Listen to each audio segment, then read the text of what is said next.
We begin at 6 with brand new developments on a track meet incident gone viral. A local NAACP chapter is also weighing in on what happened to a student athlete getting hit by a baton. There's a good chance you've seen this video of a track meet in Lynchburg between a student from the area and an IC Norcom high school athlete. Now, charges of assault and battery have been filed. Aisha and Tom, we got that charge of assault and battery confirmed by the Lynchburg Commonwealth's attorney, and Portsmouth NAACP says it's concerning, saying that the viral video that many have seen does not warrant this kind of response. The girl at the center of the viral track video that struck another girl as she passed her has been arrested, has been charged with assault, and we gotta talk about it, plus a bunch of different other various updates, including a Good Morning America segment where they decided to flip the script and say that the attacker in this case was perfectly innocent, including using a doctored video in order to do so. We gotta break this down, we gotta talk about this, but before we do, I want to thank everybody who supports this channel via actualjusticewarrior.com/join. Give me the money. Give me the money. Okay. So look, we talked about this story before rather recently. I will link that in full in the description if you want to check it out for yourself. But the long and short of it is Virginia was having a statewide race. It was a sprint. You had two sprinters from opposing schools. One sprinter, a junior at one school, ends up passing a senior sprinter at another school. And when she was passed, we saw this absolutely outrageous video, which included what appears to be the girl in question reaching back and clocking her on the head with the baton. And by the way, the victim in this particular case had suffered a concussion. Obviously, the striking girl ends up being disqualified from this event, and this, to me, is something that should not have raised to the level of a national story, but I understand with the viral video and the outrageousness of an incident like this occurring in girl sprinting, why people are paying attention to it, even though I will say these are teenagers. Let the kids be kids to a certain extent. Obviously, consequences for the attacking girl, we all understand that, but then the story started to churn a little bit because we ended up seeing a local news segment where the striking girl was playing the victim. She was crying into the camera. She was talking about how people were calling her ghetto and whatnot. And throughout the course of that, she started to make the story or try to make the story about the racist comments that she was receiving. And of course, this interview did not go over well at all whatsoever. And people were really mad. Now, of course, Good Morning America, a national platform, was platforming the victim in this case, not the alleged aggressor. However, this girl was trying to get her name out there in order to defend herself, which is understandable because even though they weren't naming her, pretty much the people in the area knew who it was. The other family spoke with the news station in Roanoke asking for an apology from Alaila, something she wants to give, but she says the other athlete hasn't been receptive, blocking her on social media, and instead the Everett family was served with court papers. And now we have to go to a city 3 hours away that everybody hates our guts already. They're assuming my character, calling me ghetto, racist slurs, death threats, all of this just because of a 9-second video. Now, they also talked about how there was a budding lawsuit against them that was given by one set of parents to the other set of parents. And by the way, if you will remember, the only person, according to the victimized family in this particular case, that actually reached out and issued an apology from the family of the perpetrator was the father. So that's where we left the story. That's where I thought it would end. I did not think this would reach the level of criminal charges, only to discover this morning upon waking up that the perpetrator in this particular incident, who is now the alleged perpetrator because she's actually been charged with the crime, has had assault charges filed against her for her actions on that particular track. And what's interesting about this is that this follows up a Good Morning America segment where they make the case that the video that you see from the front angle is incredibly deceiving. This morning, Alaila Everett, the track star at the center of that viral video showing her appearing to hit another runner in the head with the baton, is speaking out. I would never do that on purpose. That's not in my character.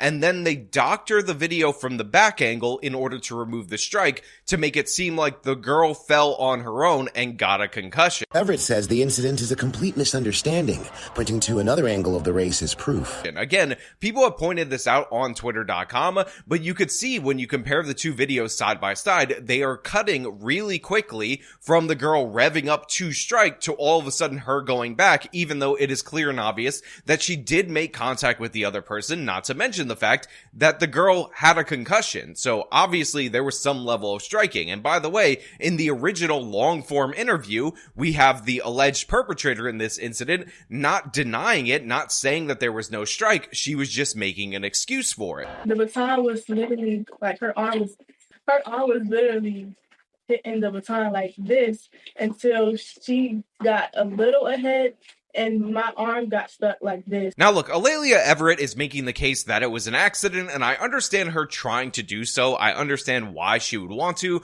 because obviously this video went viral. Obviously this is wildly inappropriate, and obviously anybody who could see it sees that it looks intentional. But the difference in excuses from her different various interviews, in my opinion, does not help her case at all whatsoever. What it looks like, and again, this is what it looks like, it is all alleged right now, even though we have the video, is that this girl was passing her, and then she struck her in the back of the head. And she could say whatever she wants on Good Morning America, but I actually ended up finding the 12-minute interview that she gave to the local news affiliate. And by the way, we have to address something about that 12-minute interview, because when I played the short snippet from the local news segment that they produced that's about 2 to 3 minutes, some of you thought that I edited in an audible chirp from a smoke detector, which I assure you I did not. A lot of you stamped that particular time code, and I'm telling you, that is not only in the original news segment, it's also throughout the course of this local long-form interview that they did with her in her home. When they nearly collided with each other. Okay, after a couple times hitting her, my baton got stuck behind her back like this. I actually didn't notice it underneath the audio in the video that I was using clips from, because it had all the stuff with the production of the news, but it's definitely 100% there, and friend of the channel, Devin Tracy, actually did notice it, and he did a video, and he made in that video a visual representation of how many times the smoke detectors, plural, ended up chirping throughout the course of the video, and it started out like this, and let's just say it ended up like that. By the way, you can go to censored.tv, use promo code RUDE for a discount if you want to watch Devin's content. He's absolutely hilarious. He's still got it, and this video honestly made me laugh out loud. And for those of you who are unaware, there's essentially a stereotype about Black Americans. Some Black Americans, maybe more hood Black Americans. Obviously, it's not all of them. We understand what a stereotype is or what a pattern is. And basically, the stereotype is that they don't change the battery in their smoke detector because they don't realize that the battery needs to be changed in their smoke detector. So you hear an audible chirping from said smoke detector indicating that they need to change the battery. And I just want to say, if you are a Black person out there in the audience, please, for the love of God, buy 9-volt batteries. Do not have this chirping going on constantly, because even though this is obviously not 100% true of all Black America all the time, it has happened enough times that people have obviously turned it into a stereotype, turned it into a meme, and very unfortunately, in the middle of this story about high school athletes, where we should be focusing on whether it's intentional or not intentional, we have multiple smoke detectors beeping. And I don't think you guys understand, but by my count, there's at least 3, possibly 4 smoke detectors beeping during the course of this 12-minute interview. Again, as represented by the graph that Devin made with all the different smoke detectors animated in. First things first, what day did this track meet happen, and what exactly was this meet? Was this state? Was this what was qualifying on the state? Give me those details. It was the state meet. It happened on Tuesday. The state meet was on Monday and Tuesday. So if you guys were paying attention, if you had your listening ears on, there were 2 smoke detector beeps already within the first 20 seconds of this particular interview. Now, you guys might have heard the quieter one, or maybe you didn't hear it, but obviously you picked up the louder one, which appears to be in the room that they're in. And I do want to mention for everybody out there in the audience who is curious about this, that the woman conducting this interview is in fact a Black woman. But here's the thing. The smoke detectors, when they run out of battery, beep in a similar frequency. So they might beep every 30 seconds, or they might beep every 20 seconds, or whatever, but obviously they're going to beep at the same time frame. So we can actually use that loud beep, the one that's in the room, that, by the way, the Black local news interviewer doesn't notice either, as our baseline in order to deduce how many detectors are currently in need of a battery change at the same time at this girl's house who is trying to say that people are being racist and calling her ghetto when quite literally her home is a stereotype. I received the baton. Our second leg merges, so when I was merging... So right here we have the loud beep as she's getting into her story, and this is obviously the one that is closest to her. That's how microphones work. Our second leg merges, so when I was merging, I was like, okay, I'm doing good. I only see one person in front of me. Then on the curve, I seen something yellow in my peripheral, which was her uniform. And she was so close to me that my baton kept hitting her. And it's either keep hitting her or fall into the metal railing that's on the bank track. So eventually, like, after a couple times... So yeah, we start with the loud beep or loud chirp, if you will, and then we hear 3 quieter chirps before the loud one from the smoke detector that is in the room or closest to them beeps loudly yet again. So we have 4 smoke detectors that are chirping minimum in this particular household, and that is absolutely absurd. Do these people in this home not hear that? Do they not notice that that constant chirping, which would bug the crap out of me, is going on all day in like 10-second or 20-second intervals in their home over and over and over again? Hit her, my baton got stuck behind her back like this, and it rolled up her back. I lost my balance, and when I pumped my arms again, she got hit. She was cutting in when it happened, when she should have waited a little bit longer. But she cut in too quick, so she was so close to me that she got hit when I was running. So, yeah. Then when I hit her, I kept my baton up so I wouldn't hit her again because she was still really close to me. How do you not notice that? How do you not notice that as the girl? How do you not notice that as either of her 2 parents? How do you not notice that as the news person that this girl and this family is in desperate need of 9-volt batteries in order to change the smoke detector battery so that they can be safe in case there's a fire? Again, these are meant to protect you, and you don't notice that they're chirping weirdly. What do you think happens when they beep rapidly to actually signal you that there's a fire? Now, I'm actually starting to think that this problem might be a little bit more widespread than I thought. Now, obviously, it's a stereotype. Not all. Give those caveats and all of that. But if you really think about it, that chirp would drive you insane if it was in your home. That would bug the crap out of you, especially 4 different chirps at different intervals going off constantly within such a short period of time. So maybe, just maybe, the real reason we have elevated rates of crime in Black communities is because of that chirp. Maybe that chirp is driving these people absolutely insane, and I know I'm spending a lot of time on this, but do you really expect me to focus on the story when this beeping is constantly happening? Now, of course, look, I'll try. I'm gonna go to her explaining it, but just understand that that's bugging the crap out of me, and I did not, in any way, shape, or form, edit that in. So that whole, the collision that people see, and like you explained it, you're pumping your arm, getting ready to run forward, and that's where that forward motion comes from. That was not you intentionally striking her with that baton, right? Yeah, plenty, like, people that I don't even know at my school found my Instagram and texted me because they know it's not in my character. Even other track teams like Northview and Manor texted me because they know that's not in my character. Definitely. And talk to me about how it's made you feel when you see that video has gone viral and you read the hurtful comments and you see people who don't know you at all making comments like that.